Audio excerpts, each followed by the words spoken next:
चरवाहा और चिमचिम चियोंटी। पहाड़ों पर हरी हरी घास बहुत खूबसूरत नजर आ रही थी और रहीम चरवाहे का दिल तो इस घास को देखकर बाग बाग हो गया था।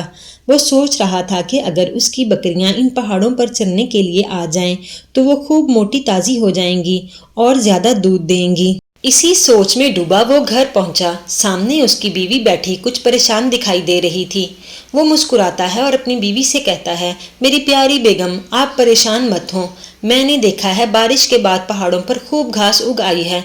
तुम्हें अब परेशान होने की जरूरत नहीं। मैं अब बकरियां चराने पहाड़ों पर जाया करूंगा। चरवाहे रहीम की बीवी भी उसकी तरफ देखती है और खुशी से मुस्कुराती है, मगर कहती है, इससे भी हमारी जिंदगी में कोई फर्क नहीं आने वाला। उधर चिमचिम चियोंटी अपने दोस्तों के साथ पहाड़ों की सैर करने और अनाज की तलाश में निकलती है। चिमचिम और उसकी फ्रेंड्स बहुत मुश्किल से लंबे सफर के बाद पहाड़ों पर पहुंचती हैं। चिमचिम एक बुलंद पहाड़ पर चढ़ना चाहती है, मगर वो चढ़ नहीं पा रही होती। इस पहाड़ पर से चिमचिम को ज्यादा अनाजदाने की खुशबू आ रही होती है। वो कोई 1000 बार कोशिश करती है, लेकिन बार बार वो कुछ ऊपर जाने के बाद नीचे गिर जाती है। रहीम अपनी बकरियों को चराने पहाड़ों पर आता है। वो एक तरफ बैठकर सस्ताने लगता है। बकरियां घास चर रही होती हैं।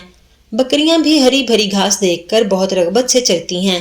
रहीम अपनी बकरियों की तरफ देखकर बुड़बुड़ाता है, मेरी तो तमाम जिंदगी इनकी निगरानी करते गुजर गई, लेकिन मेरे हालात नहीं बदले और ना ही कभी बदलेंगे। वो ऐसा सोच ही रहा होता है कि उसकी नज़र इस चियोंटी पर पड़ती है, जो पहले भी 1000 दफ़ा पहाड़ पर चढ़ने की कोशिश कर चुकी होती है और हर बार पहले से ज्यादा जोर से जमीन पर गिरती। और अब वो दोबारा ऊपर चढ़ने के लिए कोशिश कर रही होती है। रहीम देखता है कि चियोंटी इस बार पहाड़ पर चढ़ जाती है और थोड़ी देर के बाद वो दाना उठाए वापस आती है।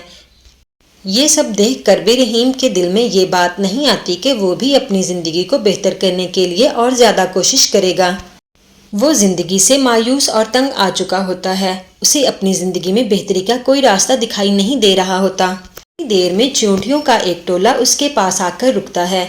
उनमें से एक चियोंटी बोलती है, मेरा नाम चिमचिम है, क्या मैं आपका नाम जान सकती हूँ? रहीम हैरान होता है कि एक चियोंटी भी इंसानों की तरह बात कर सकती है और समझ भी सकती है। वो बताता है, मेरा नाम रहीम है।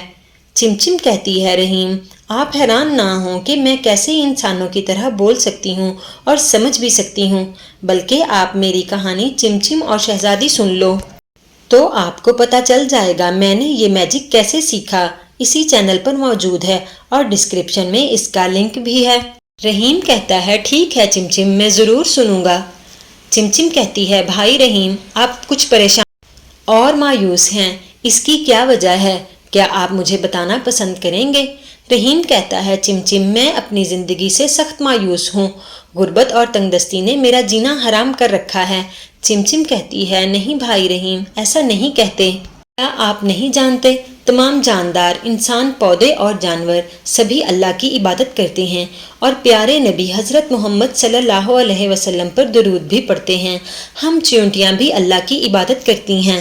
रहीम ये सुनकर हैरान होता है।